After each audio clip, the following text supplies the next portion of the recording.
When your own child calls you a failure, what breaks first, your heart or your silence? My name is Eleanor Ray. I am 72 years old, retired widowed, and until that evening, still foolish enough to believe good manners could hold a family together. Numbers were always my way of making sense of chaos. I spent 40 years as an accountant, turning disorder into balance. Yet nothing in my ledger could explain how love and resentment could share the same table. The dinner was meant to celebrate my daughter Marla's promotion at her marketing firm. She had insisted on hosting it in her dining room, the one I helped her buy when she and her husband Darren couldn't meet the down payment. $10,000 quietly wired from my savings, no questions asked. When I arrived, the table was already full. Her friends from work, Darren's parents, a few neighbors. Crystal glasses, linen napkins, candles. It all gleamed the way pride does before it cracks. Marla looked perfect, as she always did when she needed the world to applaud her. Her dress shimmered silver, soft enough to move like confidence itself. She poured me a glass of wine before sitting down, barely looking at me. "You made it, Mom," she said as if I were a guest who'd gotten lost on the way. Dinner moved easily, at first. Laughter, talk about new clients and office perks. I smiled and listened. The roast was tender, the conversation glossy. I mentioned how proud I was of her, how I remembered her first internship when she could barely afford bus fare. She smiled without meeting my eyes. Then came the wine refills, the way tension sometimes needs liquid courage. Someone asked who had taught her discipline. She laughed and said, "Probably my own desperation." The table joined her. I didn't. Darren shifted uncomfortably, but Marla wasn't finished. She set her glass down hard enough for the stem to ring. "You know what's funny," she said, looking right at me. "Mom used to lecture me about responsibility, but she's the one who never figured it out. She's been living off me for years. I basically keep her afloat." The room froze. The word failure didn't come first, but it was waiting behind her teeth. I felt it before she said it. "You'd be nothing without me." Her voice sliced the air. Every sound vanished, the hum of conversation, the faint hiss from the candles. Darren stared at his plate. A friend coughed, pretending to fix her napkin. I didn't move. I didn't speak. I looked at my daughter and thought of the mortgage payment that left my account every month of the tuition loans I'd covered, the car I'd co-signed, the groceries I'd dropped off during the pandemic.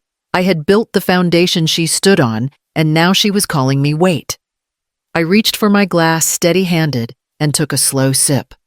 My chest felt hollow, but my mind, sharp as ever, began to balance the equation. That was the night the balance shifted. What do you clean, first the dishes or your dignity? When the last guest left, the sound of their laughter clung to the walls like perfume gone stale. Marla didn't say goodnight. She gathered her purse, slipped her phone into it, and kissed the air near my cheek. "Drive safe, Mom," she said, voice sugar thin, the kind that dissolves fast. Darren lingered for a moment longer, uncertain. His eyes darted toward me, searching for permission to speak. "Good dinner," he muttered finally. "She's tired." "Tired people usually apologize," I said. My voice was soft, but he looked away as if it burned. When the door shut, silence spread through the house. I could still smell roasted lamb and wine, the scent of money well spent on the wrong things. I gathered plates, glasses, and napkins, anything that could keep my hands busy, while my thoughts tried to stay still. The sink filled with warm, soapy water. I let my fingers sink into it, watching the bubbles collapse one by one. The kitchen light hummed above me, steady, almost merciful. I washed each plate slowly, not because they were dirty, but because I needed the time. Marla had been cruel before, in small, dismissive ways, forgotten thank yous, missed birthdays, debts never mentioned but never repaid. But tonight had been different. Tonight, she had turned cruelty into theater. I stacked the dishes, rinsed the glasses, and set the silverware in neat rows. The clink of metal against porcelain steadied me. Somewhere behind me, the old wall clock ticked on, unbothered by humiliation or heartbreak. Tick. Marla's voice again, laughing. Tick. Her hand reaching for her wine glass. Tick. You'd be nothing without me. I pressed the sponge harder against a plate until the pattern of blue lilies nearly faded beneath the soap. My reflection in the kitchen window looked calm, almost serene, and accountant's mask numbers balanced emotions hidden in parentheses. When I finally sat down, my body remembered how tired it was. My knees ached, my back protested. I stared at the chair across from me, the one where Marla had sat spine straight, confidence unearned. I remembered her as a little girl sitting at another table long ago, swinging her legs, smiling through missing teeth as she showed me her homework. Her father, Michael, would grin from across the room, pretending not to notice how she copied his handwriting. Michael had died when Marla was 15.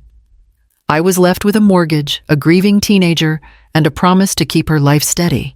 I took extra clients, skipped vacations, moved numbers around to make tuition appear out of nowhere. She never knew about the nights I slept in my office chair, calculator beside me. Exhaustion humming like a second heartbeat. Maybe I spoiled her too well. Maybe I wanted to fill every gap her father left behind. I told myself it was love. I told myself she would remember. The clock struck 11. I glanced at it out of habit, the accountant in me always tracking time. Its face was cracked, a faint hairline fracture running through the glass, right through the number 6. I'd meant to replace it years ago, but never did. Now it suited the room. The dishes were done, the counters clean, the house in order. Only the air felt crooked. I turned off the kitchen light, the click echoing louder than I expected, and climbed the stairs with careful steps. The bed waited neatly made. I slid beneath the covers, eyes open to the ceiling fan's slow rotation. Downstairs, the clock kept ticking. Each sound marked another second of respect I had given away and could no longer earn back. How do you measure love in hours given or dollars spent? I used to think love was time that showing up was enough. But when Michael died, I learned that time can vanish faster than breath, and all that's left to offer is money. It becomes the new language of care, the only proof you're still needed. When I retired at 65, I thought I'd finally rest. The pension wasn't large, but I had savings, a paid-off house, and no one to answer to. Marla was 35, then newly married, still figuring out how to be an adult. Or at least pretending to. The first request came quietly, almost kindly. "Mom, the mortgage is a bit steep for us right now. Just until Darren's bonus comes in." I remember the way she said just until. I told her not to worry, that I could set up a small transfer each month, $2,800 to help with the mortgage. She protested for a moment, the way people do when they expect you to insist. And I did. "You're building your future," I said. "Let me help." The next favor was the car. A used one, she said, practical. She needed a co-signer just for credit reasons.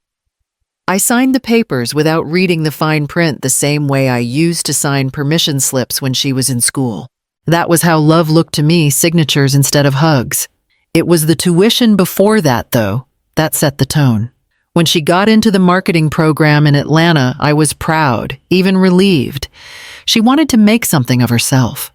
Michael had been gone for only a year, and I still moved through the house like a ghost. The bills kept coming, the grief stayed, and Marla's tuition statement arrived in the mail as if the world hadn't noticed he'd died. I took on part-time bookkeeping for a local law office, stayed up past midnight, balancing numbers that were never enough. She graduated with honors, debt-free. I told everyone she'd earned it. I never mentioned that I'd written checks from a joint account under my name. "Mom, you really don't need to do this," she would say, smiling as she pocketed the receipt. "I'll pay you back one day." "Don't worry about that," I'd tell her, and I meant it at the time. Guilt is a generous accountant, It always finds room in the margins. Sometimes when the house was too quiet, I'd replay those moments like prayer beads. Marla at 16, crying after Michael's funeral, asking if I'd ever leave her too. I promised I never would. Maybe that's why I kept paying long after she stopped asking politely. Maybe I was afraid that if I stopped, she'd take that promise and twist it into abandonment. By the time I realized how deep it went, the transfers had become automatic auto payments from my retirement account straight into hers. The bank clerk even smiled when I set it up. "It'll make life easier," she said. I didn't tell her whose life she meant. I suppose it did make things easier, just not for me. One evening, a few years ago, I found Marla's thank you card tucked into a pile of bills. It said, "You've always believed in me." No signature, no warmth. I kept it anyway. It reminded me that somewhere under her entitlement, there was a girl who once loved me without calculation. Tonight, after the dinner, I went to my study and opened the drawer where I keep my ledger. Its old leather-bound pages, yellowing at the edges. Every entry written in blue ink, neat and dated. Mortgage transfers, tuition payments, car insurance, birthday gifts, a lifetime balanced down to the cent. I traced one line with my finger. Marla Mortgage Support, $2,800 recurring. The ink had bled slightly, like something once wet had touched it. I closed the book gently. The numbers were clean. The story behind them wasn't. When does generosity stop being love and start becoming control? Marla called the next morning as if the dinner had never happened. Her voice was bright. Too bright, the kind people use when they're hoping you won't mention what you both remember. "Mom, quick thing," she said. "The power company app's glitching again. Could you cover this month's bill? I'll sort it out once I get paid." I paused long enough for her to notice. "How much is it?" "Not much," she said quickly. $160, I think. It's just easier if you do it online. You're better at those things." That was how it always started, with flattery disguised as helplessness. I logged into my bank account, saw the automatic mortgage payment sitting in the same column, and added the new transaction. My fingers hesitated over the keyboard, but old habits move faster than thought. "Thanks, Mom," she said. "You're a lifesaver, seriously." She hung up before I could reply. Later that week, Darren called. It was rare he usually let her handle everything. His voice was quiet, tired. "Hey, Eleanor. I just wanted to check if you saw that transfer go through." "I did," I said. Marla mentioned it. A pause. Then almost whispering, "She's been stressed about the house. I know you've helped a lot. I just wanted to say thank you." The sincerity in his tone startled me. "She's my daughter," I said softly. "I want her to be okay." "Yeah," he murmured. "I know." In the silence that followed, I heard something fragile. Guilt, maybe. Then Marla's voice in the background, sharp, commanding. "Darren, did you move the car?" "I should go," he said quickly. When the call ended, I sat staring at my phone. The gratitude I'd wanted for years had finally arrived, but it didn't make me feel lighter. It made me ache. Over the next few months, the pattern settled like dust. Calls came in steady intervals, one for the phone bill, another for the car insurance, sometimes even groceries. "The card's acting up," she'd say, or "You're faster with the online forms." Always polite, always urgent. When I tried to delay, her tone shifted, not angry, but disappointed. "Mom, I thought you liked helping. You always said family looks out for each other." It was clever the way she framed it. Refusing didn't make me responsible. It made me cruel. One afternoon I asked her, "Do you ever wonder what would happen if I couldn't help?" She laughed. "Don't say that. You're not going anywhere, Mom. You're the most dependable person I know." Dependable. The word used to feel like a compliment. Now it felt like a leash. After that call, I sat in the quiet house phone, still warm in my hand, and finally saw the pattern that had taken me years to name. Every kindness I gave had stopped being a gift. It had become an expectation, a quiet tax on my love. How do you react when you see your family on a beach that you unknowingly paid for? It was a Tuesday morning in March, gray and quiet, when my phone buzzed with a notification from a neighbor's group chat. Someone had posted vacation photos tagging half the city. I scrolled past pictures of children pets and dinner plates until I saw a name that made me stop Marla Ray. The first photo was a beach bright endless, too blue to be real. In the middle stood my daughter in a white sundress, her arms around Darren and their little boy Ethan. Behind them, palm trees curved toward a perfect sky. The caption read, "Family time." Finally, I stared at it for a long time, trying to find the part where I fit. More photos followed Marla sipping from a coconut, Ethan building a sandcastle, Darren holding her hand at sunset. Every image looked staged for approval, curated for envy. The comments below were filled with hearts and congratulations. "You deserve it, Marla. So happy for your family. Next time, take your mom too." I pressed the phone against my chest as if warmth could stop the sting. Then I opened my banking app more out of habit than suspicion. A new transaction flashed on the screen, airline points redeemed from my credit account, one I hadn't used in months. The total balance had dropped by enough to cover 3 round-trip tickets. My hand trembled. I checked the linked accounts. Marla's email was listed under the redemption notice. I called her immediately. She answered on the 3rd ring, laughter still in her voice. "Hey, Mom." "What's up? I saw the photos," I said. My voice surprised me, steady, almost gentle. "Hawaii looks beautiful." "Oh, yeah." Her tone flickered. "We needed a break. Darren's been exhausted from work and Ethan's been begging for a trip. You know how it is." "I didn't know you were going," I said. "You didn't mention it." She hesitated. "We didn't think you'd want to travel that far. The flight's long and you don't like humidity. It was kind of last minute." "I see," I said. "Did you use my credit points?" Silence. Then a nervous laugh. "Mom, don't be mad. They were just sitting there. I thought maybe you weren't using them. Those points came from years of flights. Funerals, work hospital visits. They weren't just sitting there, Marla." "Oh, come on," she said, the edge returning to her voice. "It's not a big deal. I'll replace them later." "I didn't give you permission." "You never say no," she said flatly. I figured I hung up before the sentence could finish. For a long time, I sat at the kitchen table, the phone face down beside me. The refrigerator hummed, the clock ticked. Somewhere outside, a car door slammed, and a child laughed. The sound hit me like an echo from another life. I used to dream of traveling after retirement, Italy maybe, or the Canadian Rockies. I had folders of brochures tucked away in a drawer, all places I promised myself I'd see when life slowed down. Somehow, life never did. There was always a bill to pay, a favor, to extend someone else's comfort, to fund.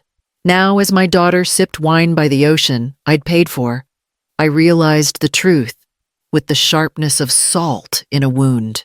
They had taken my rest to buy their relaxation. The house felt smaller that evening, the air thinner. I made tea, poured it carefully, and watched the steam curl upward, disappearing before it reached the light. What hurts more, being forgotten or being pitied? The week after the Hawaii photos, I went to the market early, hoping for quiet aisles and short lines. Savannah mornings were kind at that hour, the air soft, the world still forgiving. I pushed my cart slowly through the produce section, pretending to study the peaches even though I wasn't really seeing them. Eleanor. "Well, look at you." It was Helen Kirkwood, a neighbor from 2 streets over. The kind of woman who spoke in exclamation points. She was holding a basket of flowers, her perfume already arriving before she did. "Helen," I said, forcing a smile. "You're up early." "Oh, I had to pick up a few things before bridge club," she said, leaning closer as if sharing a secret. "I just saw Marla's vacation pictures. My goodness, that girl really knows how to live Hawaii, wasn't it? I nodded once. Yes, Helen sighed dreamy. You must be so proud, and so lucky, too. I told Arthur now there's a daughter who takes good care of her mama. The words landed softly, but they scraped on the way down. I felt them in my throat before I could swallow them. She's doing well, I managed. Helen patted my arm. It's wonderful to see children give back, isn't it? You must feel so secure knowing she's looking after you. Her smile was pure sympathy, the kind people reserve for the elderly and the helpless. I'm very fortunate, I said, keeping my voice steady. Years of politeness came to my rescue like soldiers trained for surrender. Well, Helen continued, Arthur and I were saying, we hope Ethan appreciates everything she's done. A mother like you deserves rest now. You've earned it. I thanked her and turned toward the dairy aisle before she could say anything else. My grip tightened around the cart handle until my knuckles ached. In the next aisle, I caught sight of myself in the refrigerator glass, hair pulled back neatly, cardigan buttoned every inch of me tidy and unremarkable. I looked exactly like the woman Helen had described, the quiet mother whose successful daughter paid her way. A cashier named Nina waved from her register. Morning, Mrs. Ray. How's your daughter? She's the one who works in marketing, right? Yes, I said. She's in Hawaii right now. Nina smiled. Lucky woman. Hope she brings you something nice. I nodded again and finished shopping without hearing a single word after that. At the checkout, I handed over my debit card. The clerk glanced at it and said cheerfully, Same name as your daughter. You two must share a card. That's sweet. It's convenient, I said quietly. Outside, the sun had risen fully. The air smelled of magnolia and asphalt. I placed my bags carefully in the car and sat for a moment, both hands on the steering wheel, feeling the heat build behind my eyes. Helen's voice replayed itself like a skipping record, a daughter who takes good care of her mama. I started the engine and drove home slowly, each turn measured. When I parked in my driveway, the house looked smaller than I remembered, as if it had shrunk from being misunderstood. That evening I sat at the kitchen table and opened my ledger again. The blue ink glistened faintly under the lamp.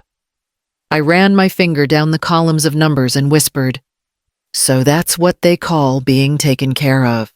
The page trembled slightly under my hand, but I didn't close it.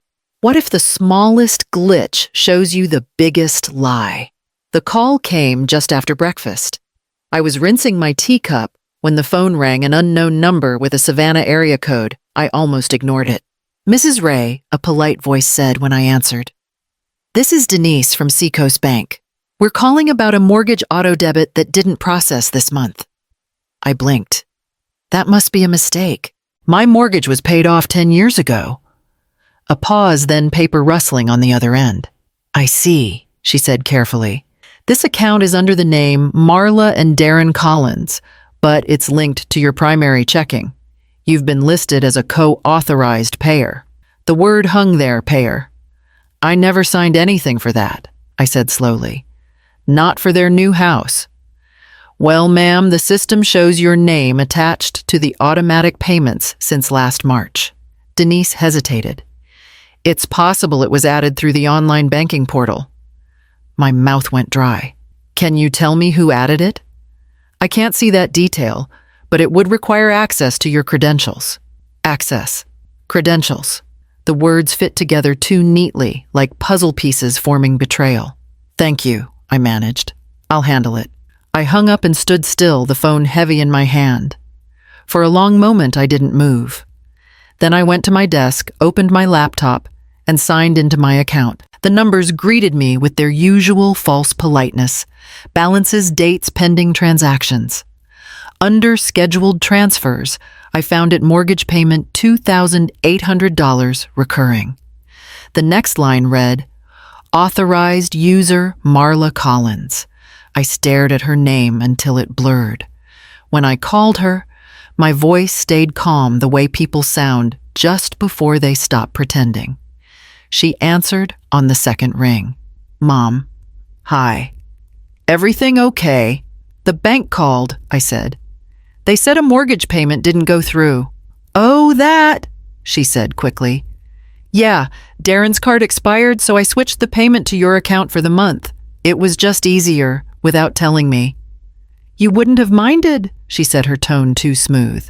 You always help with the house anyway. I didn't agree to that. You're overreacting, Mom. It's all one family. Money's just circulating. I gripped the phone tighter. Marla, you took my login information. You used my account. Her sigh was sharp impatient. You gave me your password when I helped you set up online banking. Remember? You said you'd never figure it out yourself. I didn't give you permission to use it, I said. You never said not to. That did it, the small, careful tone of justification, the logic of entitlement. I could almost hear her shrug on the other end. I'll transfer the payment back later, she said. Don't make this a big thing. It already is, I said quietly. She exhaled, annoyed. Mom, I don't have time for drama. I have a meeting. Then the line went dead. I set the phone down on the counter. My hands were steady, too steady. The kind of stillness that comes before a storm. In the silence, I could hear the faint ticking of the kitchen clock. It sounded different now, louder, faster, impatient. I walked to the window. The morning light stretched across the floor, soft and golden, but it didn't warm me. For years, I had told myself that giving meant loving that sacrifice was proof of devotion. But now, staring at the account on my screen, I saw the truth written in plain numbers. She hadn't just taken my money, she had taken my permission. What happens when a lifetime of silence turns into evidence? The morning after the call with Marla, I woke before the sun. Sleep had been a lost cause. My mind kept looping through numbers, transactions, dates. I'd lived my entire life finding comfort in balance sheets. If I could add it, I could understand it. And if I could understand it, I could survive it. I made tea, carried it to the dining table, and opened my laptop. The bank portal glowed back at me, patient and cruel. I started printing every record: mortgage transfers, card payments, loan statements. Each page came out with a sharp click, the sound steady as breathing. The floor filled with paper. 2 years of statements, maybe more. I arranged them in piles. Mortgage, tuition, car, miscellaneous. Then I brought out my old calculator from the desk drawer, the same one I used during my last job before retirement. The numbers were faint on the screen, but still loyal. By 9 o'clock, I had a running total. $2,800 a month for the mortgage, $650 for student loan payments, $400 for the car, and dozens of one-time transfers, vacations, gifts, emergencies that weren't mine. The final number glared up at me, $48,200. The tea had gone cold. I didn't notice. I went to the stationery store downtown. The clerk, a young woman with a soft accent, asked if I needed help finding something. A sturdy folder, I said. Something that lasts. She showed me rows of colored ones, blue-red plastic, patterned. I chose a simple gray. Do you want labels with it? She asked. No, I said, then reconsidered. Yes, just one. Back home, I wrote a single word on the label in neat blue ink, proof. Then I began to fill it. Each paper slipped inside with a quiet rhythm. Bank statements, tax returns, emails, even the credit reward notice from the Hawaii trip. Every page told a story of how I had been erased through convenience. I highlighted Marla's name where it appeared as an authorized user, circled every signature that wasn't mine. When the phone rang again, I let it ring. She'd called twice already that morning, voicemails full of explanations about mix-ups and misunderstandings. The kind of apologies that never touched the truth. By afternoon, the gray folder was thick, organized, and complete. I sat with it on my lap for a long time. There was no shaking, no tears. Only a deep, unfamiliar stillness. I thought of Michael, how he used to say I could make order out of anything. He would have liked the precision of it all. I imagined him watching me now, nodding once proud of the arithmetic that finally defended me. Around sunset, I called the bank again. A different clerk this time. "I'd like to remove an authorized user," I said, "permanently."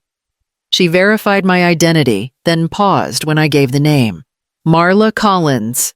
"Yes," I said, "effective immediately." There was a short silence on the line, the kind that carries quiet judgment. "All right, Mrs. Ray, the user has been removed. You'll receive confirmation by email." "Thank you," I said, and ended the call. Afterward, I placed the folder in the center of the dining table, aligning it perfectly with the table's edge. I poured a new cup of tea and watched the steam drift toward the ceiling. The house was silent, except for the faint hum of the refrigerator and the ticking of the clock.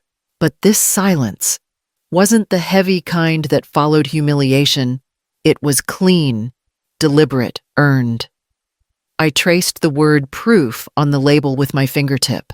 The letters felt slightly raised rough against my skin. It was the first thing in a long time that belonged entirely to me. Who gives you courage when family takes it away? Beatrix lived 2 houses down in the yellow bungalow, with roses that never seemed to die. We'd exchanged pleasantries for years, trash day greetings, weather comments, the kind of surface kindness that doesn't ask for history. But that morning, I walked to her door, carrying the gray folder under my arm, my hands shaking only when I stopped to knock. She opened the door wearing a navy cardigan and an expression that had seen too much of life to be surprised by anything. "Eleanor," she said, "you look like someone who's been carrying something too heavy for too long. Come in." Her living room smelled faintly of lemon polish and paper. Books stacked in deliberate towers along the walls, every one of them labeled. She poured tea without asking what I preferred and gestured toward the table. "Set it down," she said. "Let's see what's eating you." I opened the folder. She adjusted her glasses, flipping through the papers like a woman reading someone else's confession. "Mortgage payments," she murmured. $2,800 a month for over a year. Student loans, $650. Car payments. Vacations. She glanced up. $48,200 in total, yes, I said quietly. All from my account. She kept turning pages, her face unreadable. "And your daughter authorized herself. She used my password," I said. I didn't stop her soon enough. Beatrix nodded slowly. "Happens more often than you'd think. Family's the easiest place to hide theft. Nobody suspects generosity." Her calm tone steadied me. "I'm not sure what to do now," I admitted. "You've already started," she said, tapping the folder. "Documentation is everything. Keep copies digital and printed. Don't delete a single email. Call the bank, close the joint accounts, and change every password you've ever used. If she calls you emotional, tell her you're organized." I almost laughed at that. "You sound like a lawyer, legal clerk for 30 years, she said with a shrug. "Mostly wills and property disputes." I learned that people think love cancels paperwork. It doesn't. She sipped her tea, then added softly, "Boundaries are how love survives adulthood. Without them, it rots." The words hung between us, gentle, but sharp enough to stick. "I thought being generous would keep her close," I said. "Generosity without respect is just financing disrespect," Beatrix replied. "You can't buy gratitude. You can only teach it by stopping the payments." I looked down at my tea, the surface trembling slightly from my unsteady hands. "Stopping them will make her hate me." "She already does," Beatrix said. "Just differently. Let her hate you for having limits instead of for being useful." I sat back, letting the truth settle. For the first time in months, someone had said words that didn't wound, they clarified. When I left, Beatrix followed me to the porch. "You're stronger than you think," she said, "and if you forget that, come back here." "I'll remind you." The sunlight caught her silver hair like thread. I smiled, real and unforced, the kind that starts deep and takes its time finding the face. It felt almost strange to remember how. What happens when the power goes out on people who thought you'd always keep the lights on? The first call came late in the afternoon. I let it ring. Then again at dusk. Then again after 9, the sound sharp against the quiet house. I finally picked up on the 4th try. "Mom, what is going on?" Marla's voice was tight, breathless. "The power company just called. They said the last payment didn't clear. Darren's furious. Ethan's crying because the lights went out during dinner." I sat at my kitchen table, pen in hand, marking a line through an old transaction in my ledger. "I'm sure you'll sort it out," I said evenly. "Sort it out?" Her voice rose. "The mortgage is overdue too. The bank called Darren at work this morning. Did you forget to transfer the money?" "I didn't forget," I said. I stopped. Silence stretched on the other end. Then a short, disbelieving laugh. "You stopped? What does that even mean?" "It means the payments I was making for your house, your loans, your bills, they're not my responsibility anymore." "Are you losing it, Mom?" she said, her tone slipping into mock concern. "You can't just stop paying. Everything's connected through your account." "I know," I said. "I disconnected it. What I called the bank. Changed every authorization. The accounts are separate now." For a moment there was only her breathing uneven, quick. Then came the sound of her pacing a floorboard, creaking beneath her steps. "You can't do that," she said finally. "Do you have any idea how much stress Darren's under? He's got deadlines. I've got a presentation next week and now you're pulling this." "You've always helped." "I did help," I said, "for years. $48,200 worth of help." "That's over now." Her voice cracked. "You're throwing that number at me like it means something. You're my mother, I am," I said quietly. "And that's why I should have taught you sooner that help isn't the same as obligation." I heard a faint clatter on her end, maybe a glass hitting the counter. Then softer, almost childlike, "I didn't think you'd actually do this." "I know," I said. "That's why I had to." A pause. The silence was thick enough to feel. "Are you trying to punish me?" she whispered. "No," I said. "I'm accounting for it." Her breath caught a sound somewhere between anger and fear. "Fine," she said, "if that's how you want it." The line went dead. I sat there for a while, the phone still in my hand, the faint hum of the refrigerator filling the room. Outside, a street lamp flickered on, casting a pale square of light across the table. I reached for my ledger again and wrote a single new entry beneath the long list of numbers, account separation balance restored. Then I closed the book and turned off the lamp. The house stayed lit. Can the same table that humiliated you become your stage for truth? 3 days after the last phone call, Marla sent a text. "Dinner on Saturday. Family only. We need to talk." No apology. No greeting. Just the same tone she used when assigning me a task years ago, simple, commanding, sure of my compliance. I stared at the message for a long time before replying, "I'll be there." The house was too quiet that morning, so I filled it with small sounds of preparation. The kettle hissing, paper rustling, drawers opening and closing. I pulled the gray folder from the cabinet and set it on the counter, then reached for my old ledger, its pages now worn from the weeks I'd spent handling them. I gathered everything neatly into a tote bag. No theatrics, no nervous tremor. The calm felt strange, almost heavy. Before leaving, I walked to my dresser and opened the small velvet box that held Michael's silver watch. He had worn it nearly every day of our marriage, checking the time compulsively, as if precision could ward off regret. I hadn't worn it since his funeral. The metal was cool against my wrist. I polished it gently with a handkerchief until it caught the light the way it used to when he reached for my hand. "Time owed," I whispered to myself. At 6 sharp, I parked outside Marla's house. Through the window, I could see the glow of candles, wine glasses set in neat pairs. The scene was familiar, almost identical to the dinner where she'd called me a failure. This time, The ache had burned itself out, leaving something sharper in its place: clarity. When Marla opened the door, her smile was strained. "Mom," she said, "you came." "I said I would," I answered. Darren stood behind her, shifting his weight from one foot to the other. His eyes flicked toward the bag in my hand, but he didn't ask. Inside the table was already set. Ethan's chair was empty. Thankfully, they'd kept him out of this. I took my usual seat at the far end where the light was softer and the noise easier to bear. Marla poured wine but didn't drink. "Look," she began, "I think we all need to calm down. Things got out of hand." "I agree," I said. "Let's be calm."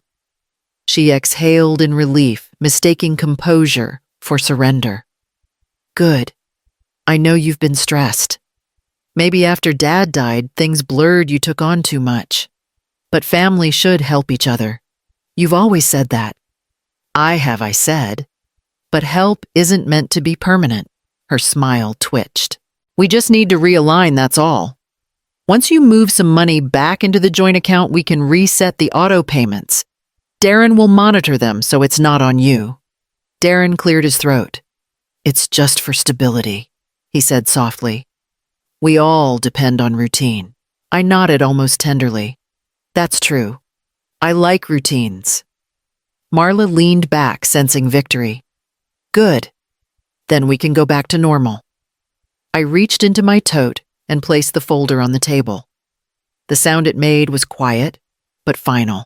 "This is normal," I said. "For me, at least.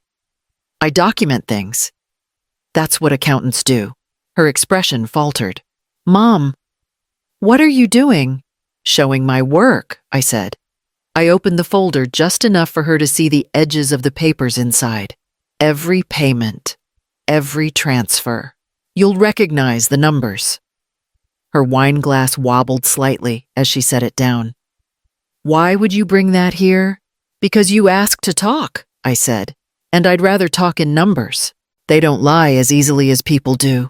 The clock above the mantel ticked, once, twice. I looked at my watch, the second hand gliding in steady circles. Marla crossed her arms, her voice low. "You're making this dramatic." "No," I said, adjusting the watch band until it fit snugly. "I'm making it accurate." Darren looked from her to me, then down at the table. He didn't speak. I placed my folded napkin beside the plate I hadn't touched. "Let's finish the meal," I said evenly. "There's still plenty to digest." Marla didn't answer. She just stared at the folder like it might open itself. I waited, the ticking clock marking each second of silence that belonged for once entirely to me. How do you serve justice cold or at room temperature? I spent most of Saturday in the kitchen. Not because I wanted to, but because I knew what it would mean. Marla's favorite meal pot roast with rosemary potatoes had been her father's recipe, something he used to make when she was a child, and she'd come home from school crying over tests or friends or the smallest heartbreaks. Food to her meant victory. If I served it tonight, she would think she'd won again. The smell filled the house by late afternoon. I set the table with her favorite china, the same ones she used last time she humiliated me. Old patterns, old stage, new script. When I arrived at her house carrying the covered dish, she smiled like nothing had happened. "Mom, you didn't have to cook. We could have ordered takeout. I wanted to," I said, stepping past her. It seemed fitting. Darren hovered in the doorway, cautious.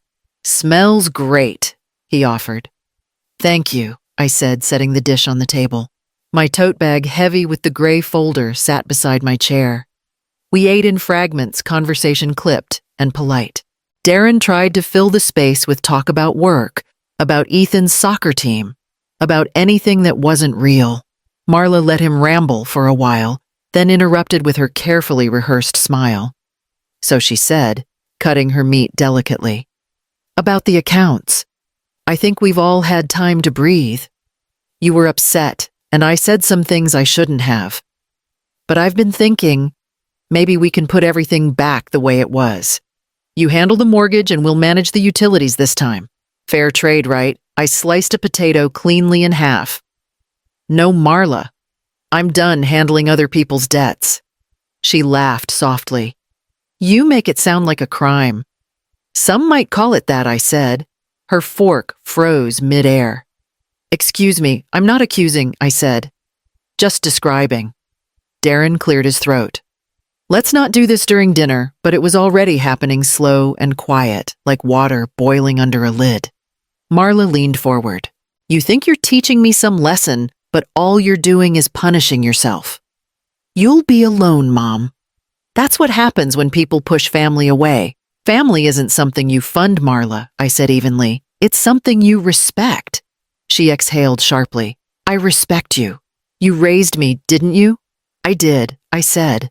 And you learned exactly how to take advantage of that. Her face flushed. You're twisting everything.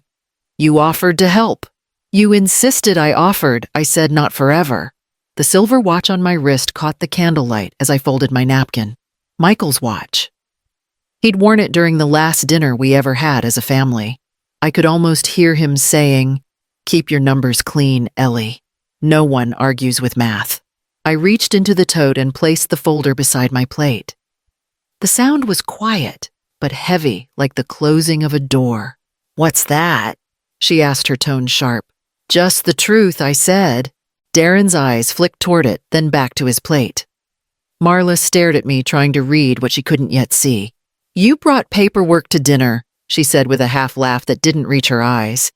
You really think waving receipts will change anything? I pushed the folder slightly closer to her. No. But it will remind you who's been paying for everything you pretend to own. The clock above the mantel chimed 7 times. Each note hung in the air, steady and deliberate. Marla sat, perfectly still, fork suspended, eyes darting between me and the folder. I smiled faintly and lifted my glass of water. Eat while it's warm, I said. Some lessons are easier to swallow that way. What makes a child forget who built the ground beneath her feet? Dinner had gone cold. The candles flickered low, throwing shadows across the tablecloth, stretching every silence until it felt alive. Marla had finished her second glass of wine. Darren had barely touched his food. I hadn't eaten at all. So this is what it's come to, Marla said, swirling what was left in her glass. You dragging paperwork to dinner like a lawyer from one of those daytime shows? I brought proof, I said evenly. Not theater. She smirked. You're obsessed with numbers, Mom. Always have been. Not everything is about spreadsheets and totals. No, I said. Some things are about honesty. Honesty. Her voice rose an octave. You think you're the only honest one here? You've been controlling me my whole life, dangling money like a leash. You wanted me to need you. I folded my hands on the table. I wanted you to be safe. She leaned back, laughter spilling out too sharp to be real. Safe. You mean dependent. You don't know how to let go. You act like some martyr, but you'd be nothing without me. Who visits you? Who checks in? Who gives your life purpose? Darren looked up quickly. Marla, that's enough. She waved him off. No, she needs to hear this. You should have seen her face at dinner the other week, sitting there pretending she's the victim. The only reason anyone even knows her name anymore is because I still use it for the family bank account. I looked at her, really looked, and saw not the little girl I'd raised, but the woman built from all my excuses. Marla, I said softly, you used that account without my consent. Oh, please, she said, rolling her eyes. You gave me access years ago. You don't even remember. You're lucky I handle the boring stuff for you. Darren's fork clinked against the plate. Marla, stop. She ignored him, turning fully toward me. You're just mad because I stopped pretending to need you. That's what this is about. You can't stand that I have my own life now. You mean the one I paid for. Her mouth fell open, but no sound came out. I didn't raise my voice. I didn't have to. I reached for the folder beside me, slid it forward an inch. 2 years of payments. $48,200, every mortgage transfer, every loan, every favor, all documented. Her hand trembled around the wine glass. You kept records. I keep everything I said. That's what accountants do. We don't throw away proof. She tried to laugh again, but it cracked halfway through. You're unbelievable. Who hoards receipts against their own child? Someone who finally learned the cost of trust. Darren rubbed his temples. This isn't the way, Eleanor. It's the only way, I said quietly. For years, I thought silence would keep us together, but silence just made me easier to rob. Marla slammed her glass down. You're making a fool of yourself. Do you think this changes anything? You'll still be alone when you leave here. I stood. No shaking this time. No breath caught in my throat. The room tilted slightly with the movement, but I stayed steady. I've been alone for years, I said. You just never noticed. She opened her mouth again, but Darren cut in, his voice low. Marla, please, look at what you're saying. She shot him a glare. Don't take her side. He met her eyes for the first time that night. I'm not taking sides. I'm seeing the truth. The words hung there, and for a brief moment, she looked small like the child she used to be, standing in the doorway, the day her father's funeral ended, afraid the world had shifted without her. I reached for my coat, my movements slow, deliberate. You're right about one thing, Marla, I said. I did give you purpose. I built the ground you're standing on, but I'm done holding it up. I turned toward the door, feeling her silence follow me like heat. Behind me, Darren whispered something I couldn't hear. The clock struck 8, its chime clear and cold. For the first time in years, the sound didn't make me flinch. What happens when truth speaks in numbers? I took 2 steps toward the door, then stopped. The old habit would have let me leave, swallow the insult mail, a check in the morning. The new habit made me turn back. No, I said, returning to the table. We finish this here. Marla folded her arms. There's nothing to finish. There's a ledger to close, I said. I pulled the gray folder from my tote and set it in the center of the tablecloth. Darren's parents, quiet all evening, sat straighter. Darren looked at the folder the way a man looks at a storm he has pretended not to see. Marla laughed too loudly. More paperwork. Fine, entertain yourself. I opened the folder. The papers were sorted in stacks with neat clips, bank transfers, auto pays, card statements, emails. I placed the first stack in front of her. Mortgage transfers, I said. 2 years of them. She glanced down, then away. You like saving receipts. Congratulations.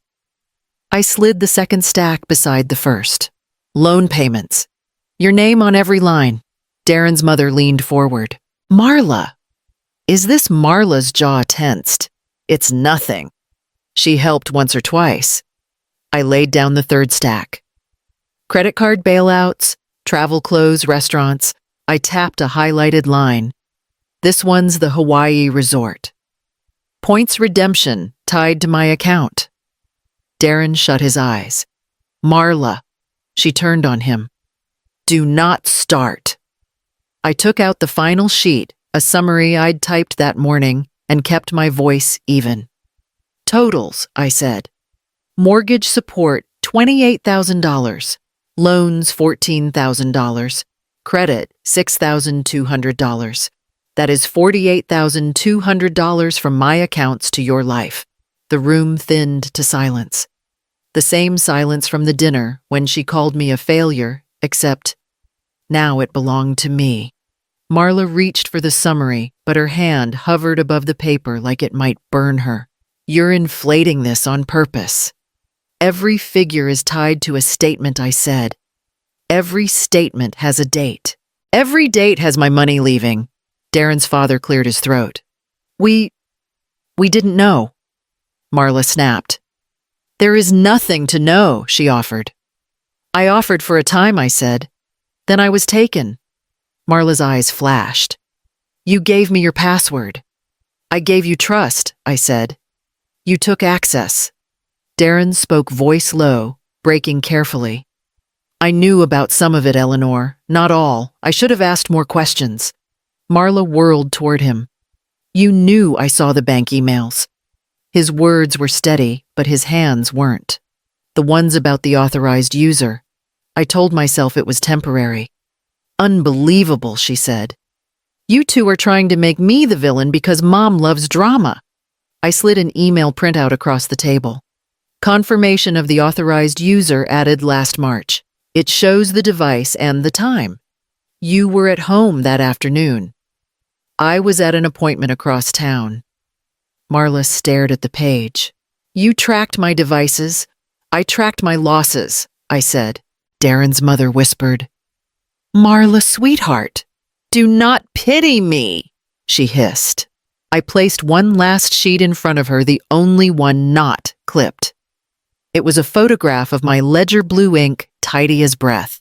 The entry read, Mortgage support, recurring $2,800. I wrote these by hand, I said. Not because I expected to use them against you, but because I wanted to remember when love started costing this much. Marla shoved the photo away. You kept score. I kept records, I said. There's a difference. Scores are for games. Records are for truth. She stood so quickly, her chair scraped the floor. You want me to grovel? Fine. Here it is. Thank you for your charity. There. Are you happy I don't want charity back? I said. I want respect. Forward. Darren rose halfway from his seat, then sat again, a man divided. Marla, please look. I am looking, she said, eyes bright with fury, and something that wasn't fury at all. I am looking at a woman who controlled me with money my entire life and now wants applause for stopping. You controlled me with need, I answered. We both taught each other the wrong lesson. For a moment, no one moved.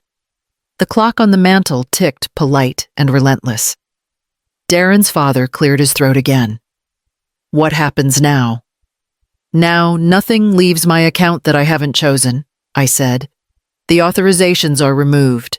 The passwords are changed. The bank has notes on file. If another payment appears, it will be treated as fraud. Marla's chin lifted. You would report your own daughter. I would protect my own life, I said. She looked at Darren, fishing for an ally. Say something. He wiped a hand over his face. I suspected he admitted. I told myself it was family. I was wrong. Her voice wavered. You're taking her side. I'm taking the side of the truth, he said. The fight left her shoulders for a brief, unguarded second. She sat back down as if the room had shifted under her. One of the papers slipped from her hand to the floor. She didn't pick it up. I gathered the stacks back into their clips, not to hide them but to put them in order again.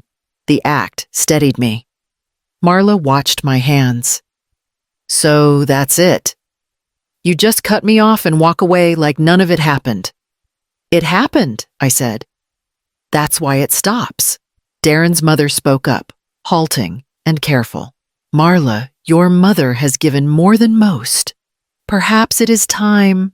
Marla turned on her, but the words died. The room had run out of air for anything but honesty. I slid my summary across the table one last time so she could not pretend she hadn't seen it. I wasn't failing Marla. I was financing. She pressed her lips together until the color drained from them. You'll be alone, she whispered. And it sounded less like a threat than a fear. I have been, I said, and stood.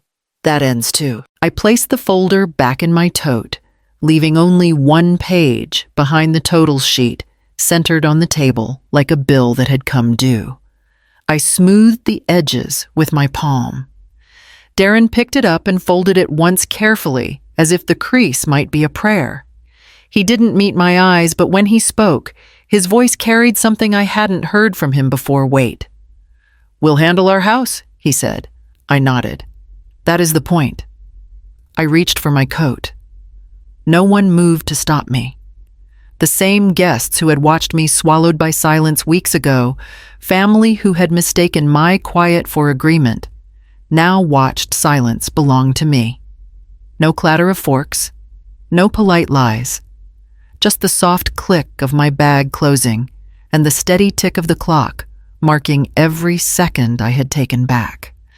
At the door, I glanced at the table. The numbers stared up small and unequivocal. Truth in black and white asking nothing more than to be read. Then I left them to it and stepped into air that finally felt like mine. When pride falls, does it make a sound? The first thing to move was Marla's chair. It screeched backward against the floor as she stood red-faced and trembling. "You've humiliated me," she said. Her voice was high, sharp, barely holding together. "In front of my in-laws, in my own house." I stood still, the folder pressed against my chest. "No, Marla, you did that to yourself." Her eyes flashed. "You came here to destroy me. I came here to finish the conversation you started the night you called me a failure." Darren tried to reach for her arm, but she pulled away. "Don't touch me," she snapped. "You're all against me now." "Marla." "Don't," she said again, her voice cracking. "You think this makes you noble, Mom? Parading your numbers like proof that you're the victim? You think anyone's going to feel sorry for you?" "I don't want pity," I said softly. "I want peace." She laughed, a brittle, broken sound. "Peace? You just burned your own family to the ground." She grabbed her purse from the counter, her movements frantic. "Fine. Keep your money.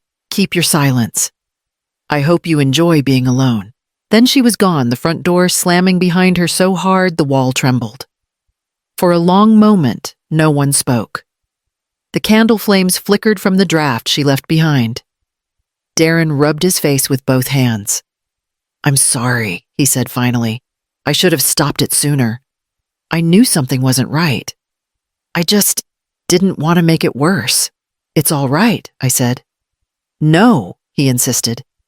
"It's not. You didn't deserve that." I looked at him, the lines of exhaustion around his eyes, the quiet defeat in his shoulders. "Take care of her," I said. "But not at your expense." He nodded slowly.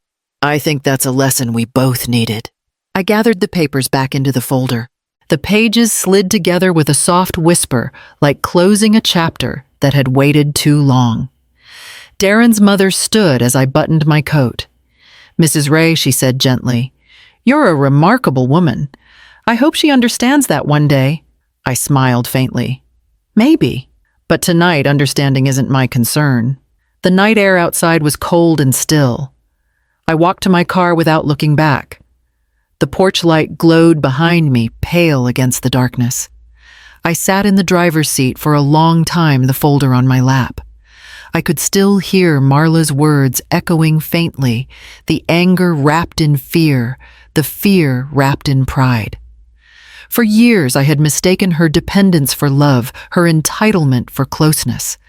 I had wanted so desperately to be needed that I forgot the difference between support and surrender.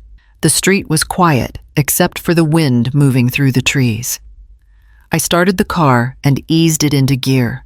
As the house disappeared in the rearview mirror, I whispered to the dark, "Respect is the most expensive bill we forget to pay." And for the first time in years, I felt paid in full. What's the first thing you buy when peace finally goes on sale? The Monday after that dinner, I went to the bank, the same branch where I had once opened the account with Marla's name attached. The same smiling clerk who used to greet me by saying, "Still helping the kids, Mrs. Ray." This time I walked in alone and left with clean accounts. No joint authorizations, no hidden transfers. Every auto pay, every bill, every password rewritten in my own name. The sound of the printer spitting out confirmation pages felt like a hymn. When the clerk slid the final form across the desk, I signed my name slowly. "This closes everything," I said. She smiled politely.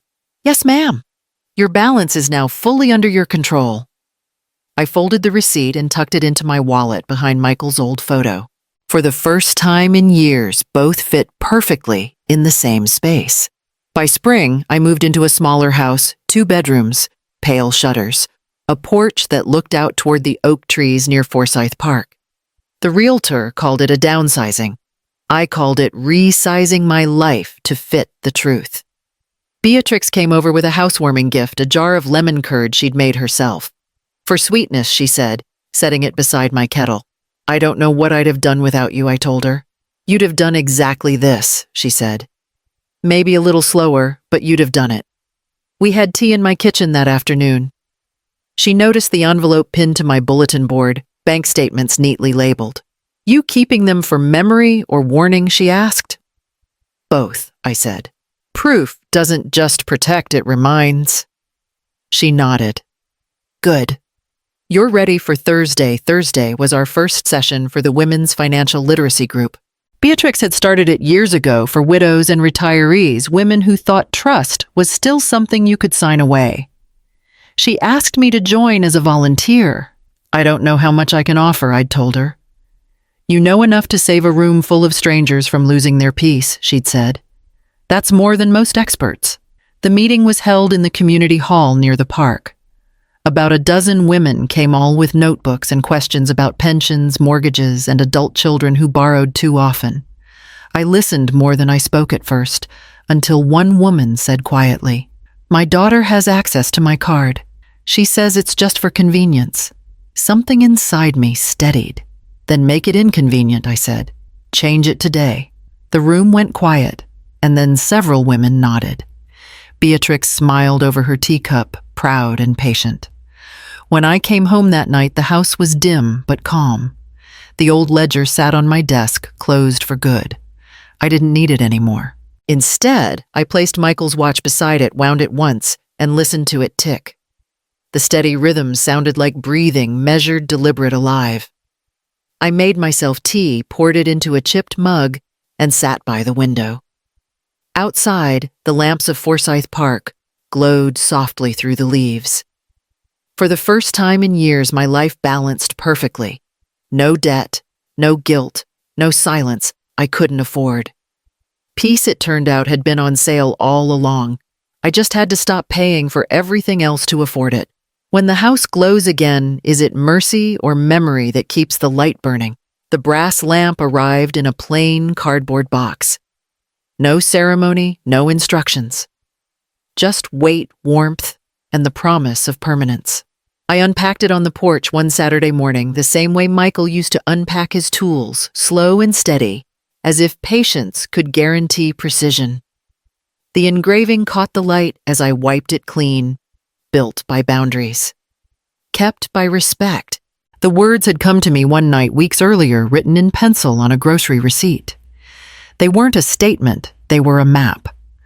I called Beatrix to help me install it. She arrived with her usual mix of wit and practicality, holding a screwdriver in one hand and a thermos of tea in the other. Looks sturdy, she said, setting the tools down, just like its owner. I've been called worse, I said. She smiled. You know, when you first came to my door, you looked like someone who'd lost the formula. Now you look like someone who's rewriting it. We worked in companionable silence. The afternoon light was soft and forgiving, the air humming with cicadas. When the lamp finally clicked into place, Beatrix tested the switch. The bulb glowed a warm, steady gold. There, she said, You've got your own lighthouse now. We drank tea on the porch steps afterward. She told me about the next workshop, about a widow who had just discovered her son had emptied her savings account, and about another woman who'd finally opened her own after 40 years of joint finances. You've started something good, I said. So have you, she replied. You just don't know it yet. When she left, I stayed outside the lamp, casting a pool of light over the steps. For the first time, the glow didn't feel like a spotlight. It felt like safety. A week later, a letter came in the mail. The handwriting was familiar, rounded, and hesitant. Marla Collins, in blue ink.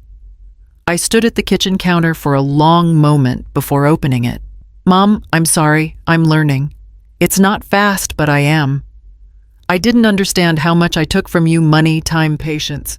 I thought you'd never stop giving. I think that's why I took so much.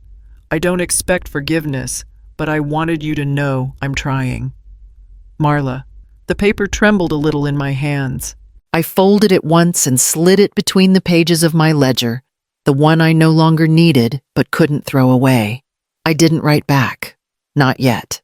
Some debts can't be repaid in words, they need time and quiet to balance themselves. That night, I stood at the doorway, looking out at the brass lamp. It glowed steadily, untouched by wind or shadow. I thought of all the nights I'd sat in darkness waiting for someone to see me. Now the light stayed on for a different reason. Not as an invitation, not as a warning, just as proof that what was once broken could still illuminate the path forward. I closed the door gently, the light spilling through the glass like a steady heartbeat. Maybe I was never a failure, just the wrong accountant for other people's debts. Outside, the lamp hummed softly, unwavering, as the house finally settled into its quiet balance.